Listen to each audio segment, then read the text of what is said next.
puas dengan Jokowi dan Gibran. Jadi pilihannya cuma dua, puas dan tidak. Tidak misalnya ditanya secara beruntun, apa yang kemudian membuat Anda itu puas, apa yang kemudian membuat Anda tidak puas. Kan itu yang tidak terpotret dalam survei, udah. Kalau di background satu-satu, tentu pertanyaan surveinya panjang dan membutuhkan logistik yang juga panjang. Jadi pertanyaan di survei itu seringkali kenapa tertutup? Ya karena memang pertanyaannya terbatas. Itu pertama ya. Nah yang kedua, argumen yang sifatnya kualitatif. Ini yang kemudian saya coba untuk breakdown. Jadi ketika muncul persepsi publik, survei-survei yang muncul 80% yang percaya terhadap Prabowo dan Gibran, itu banyak yang protes. Kenapa? Yang protes itu rata-rata memang adalah kalangan aktivis, adalah kalangan expert, para ahli, para akademisi, pegiat demokrasi, jaringan-jaringan aktivis sosial, dan kelompok-kelompok medsos, Bang. Siapakah mereka? Karena mereka itu yang day to day engage, meneliti satu persatu apa saja yang sudah dibuat oleh Prabowo dan Gibran. Kalau mau jujur, di luar makan program bergizi gratis, di luar penurun biaya haji, kan nggak kelihatan juga tuh. Kegiatan-kegiatan yang sifatnya menonjol, paling di luar itu hanya sebatas janji dan sebatas perencanaan. Misalnya soal janji ingin mendirikan 3 juta rumah rakyat, per hari ini masih gelap gulita. Kapan itu barang dimulai? Sekalipun rumah untuk rakyat itu 3 juta, kan nggak ada jaminan. Apakah itu betul-betul gratis atau akad kreditnya dipermudah? Kan belum clear juga, Bang. Termasuk misalnya ingin mendirikan sekolah rakyat, itu kan sebatas janji-janji. Termasuk misalnya soal bagaimana ketahanan energi dan ketahanan pangan. Per hari ini progresnya nggak kelihatan. Jadi wajar kalau kemudian survei-survei kualitatif seperti Celios yang kemarin merilis itu, Center of Economy and Law Studies kalau tidak salah, itu ngasih rapornya merah. Prabowo misalnya hanya dikasih skor 5 dari 10. Gibran lebih parah lagi, dikasih skor 3 dari 10. Itu 3, lumayan, Bang. Abang ngasih berapa? Udah lumayan ya. Nah itu yang saya kira per hari ini tarung opini antara preferensi yang menggunakan survei opini publik dengan yang berbasiskan kualitatif itu juga perang-perangan yang sering dipakai. Problemnya adalah kita itu meyakini sebuah fakta tergantung selera politik. Kalau publik itu merasa dekat dan menjadi bagian dari kubu pemerintah, pasti yang digunakan referensinya adalah survei Litbang Kompas dan survei yang kemudian membuat Prabowo dan Gibran itu puas di atas segala-galanya. Tapi sebaliknya, kalau suasana hati yang kemudian menjadikan masyarakat itu kritis, anti pemerintah, dan menganggap Prabowo dan Gibran itu belum bekerja, pasti menggunakan survei-survei kualitatif seperti Celios sebagai preferensi utama. Makanya kalau kemudian saya simpulkan, kira-kira bagaimana pendapat saya terkait dengan 100 hari kinerja Prabowo dan Gibran? Ya sedang-sedang saja, tak baik dan tak buruk. Saya kan memang mazhabnya ingin menyenangkan semua pihak, Bang Karni. Ingin mengatakan bahwa Prabowo belum bekerja, tentu agak sedikit bohong dan munafik. Apapun judulnya, program makan bergizi gratis sudah berjalan kok. Sekalipun tahap awal itu 1 juta, banyak compang-camping kanan kiri, menggelontorkan dana 71 triliun itu nggak gampang. Meski banyak juga statement-statement yang menyebalkan gitu ya, yang seakan-akan ini ingin menutupi bagaimana anggaran kita memang nggak siap buat makan bikin gratis. Misalnya disarankan untuk kelor untuk dikonsumsi.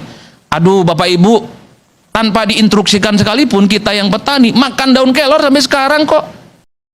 Ya, teman-teman, kembali lagi bersama saya di channel ini. Mari kita saksikan bagaimana tanggapan para netizen tentang cuplikan video tersebut ataupun tentang keberlanjutan kasus ijazah Pak Jokowi dan juga Gibran anaknya. Jadi teman-teman, kali ini kita menyaksikan teman-teman.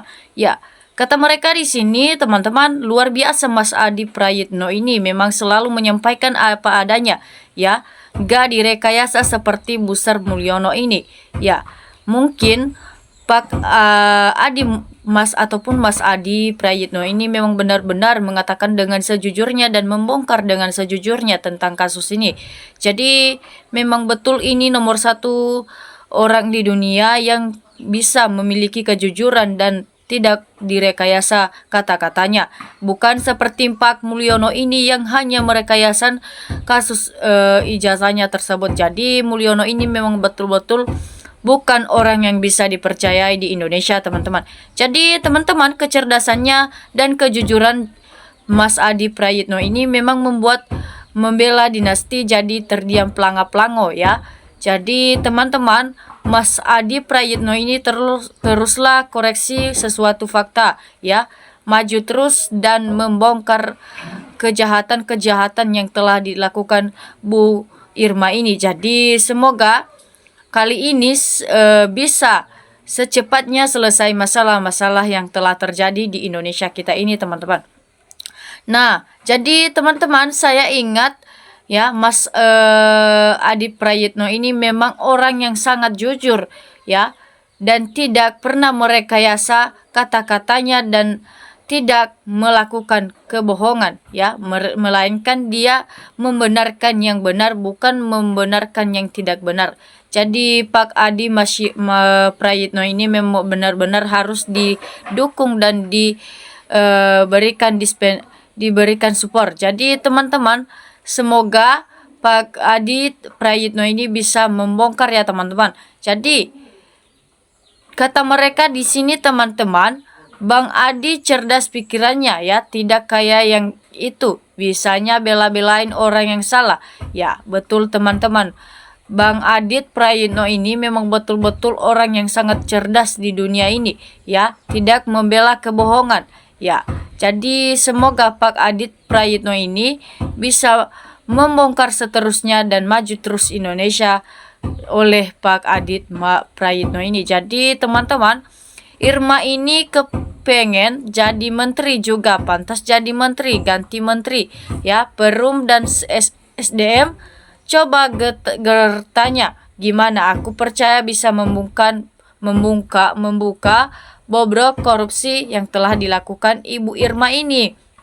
Nah, jadi survei hanya disurvei kepada kalangan bawahnya, jelas dijawabnya nggak masuk akal. Jadi memang betul. Jadi survei Litbang Kompas itu hanya permukaan ya. Jadi hanya di kulit saja yang disurvei, pantas saja kelihatan hebat. Nah, jadi buka pikiran dengan jernih dan berpikir maju. Jangan berpengaruh oleh provokator demi kemajuan negara dan demi untuk masa depan generasi penerus bangsa Indonesia, dan di dalamnya demi untung masa depan dan cucu anak kita. Jadi kita sebagai rakyat harus mendukung program pemerintahan siapapun presiden yang terpilih, dan jangan didukung partai dan kelompok orang-orang yang sakit hati yang sudah kelihatan jelas selalu buat gaduh dan nantinya bisa menghambat pembangunan di segala bidang yang dikerjakan oleh pemerintah. Ya, memang betul kata orang ini, teman-teman. Kita tidak perlu mendukung orang-orang yang memang tidak bisa dibutuhkan di Indonesia ataupun yang telah melakukan kecurangan di Indonesia itu ya. Jangan kita memilih ya, ataupun kita pilih partai-partai mereka itu yang telah melakukan kebohongan di negara Indonesia itu. Jadi teman-teman, betul banget, hanya ada dua pilihan dan tanpa kejelasan karena apa ya. Jadi teman-teman, mungkin ya mereka ini jujur saja banyak supplier dan tukang masak yang mundur karena menurut media belum dibayar. Jadi teman-teman, kata mereka banyak penjabat yang digaji sebesar oleh rakyat tapi tak berguna untuk rakyat, malah sering mengkhianati rakyat dengan menjilat ke penguasa. Jadi para rakyat sebenarnya sudah pada sakit hati karena mereka telah dikhianati oleh pemimpin mereka sendiri ataupun yang telah mereka pilih. Jadi memang betul kata mereka itu, mereka sangat menyesal teman-teman. Nah, semoga tidak jadi menyesal mereka ini, maka mereka harus benar-benar memilih orang yang sangat benar di Indonesia ataupun yang memiliki kecerdasan, bukan seperti Pak Jokowi ini. Jadi teman-teman, supaya kali ini bisa dibongkar oleh Mas Adi Prayitno ini. Jadi teman-teman, kalau responden yang diambil oleh lembaga survei bisa sampai 80% atau 100 hari Prabowo Gibran, saya yakin mereka yang menjadi bagian dari Mulyono dan Prabowo. Tapi saya pribadi masih menilai belum memuaskan karena masih banyak kasus-kasus yang sampai sekarang penanganannya sangat lambat dan diam di tempat. Jadi teman-teman, ya mungkin mereka tidak berterima kalau misalnya kasus Jokowi ini tidak akan diselesaikan. Kenapa kasus-kasus lain bisa diselesaikan? Ya, apa karena Pak Jokowi mantan presiden makanya dia tidak bisa diadili. Jadi teman-teman, semoga Pak Prabowo tidak takut dengan Pak Jokowi, ya. Pak Jokowi sekarang bukan penjabat lagi, melainkan hanya sebatas rakyat biasa saja. Jadi sebaiknya Pak Prabowo tidak takut dengan hal itu, teman-teman.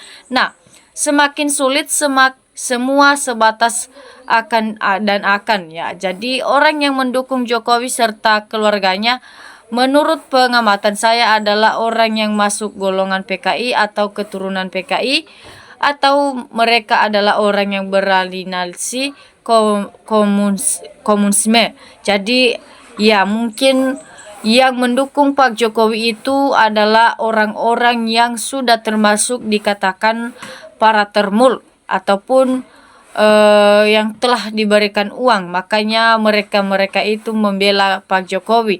Jadi teman-teman, tolong ditanyakan pada ibu itu, ya, dapat apa dari Jokowi, suruh pikirkan keluarganya, ya. Jadi menuju Indonesia emas kami, bangsa rakyat saya taat antri gas dan kebutuhan pokok ini. Jadi teman-teman, inilah tokoh dari Madura yang sangat saya senangi dan jadi idolaku, di samping yang dari Madura juga Pak Mahfud, ya.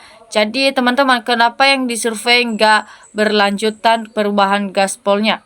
Nah, lanjut Bang Adit Prayitno, semoga bisa secepatnya masalah ini bisa diselesaikan dan semoga Jokowi diseret saja di penjara, teman-teman.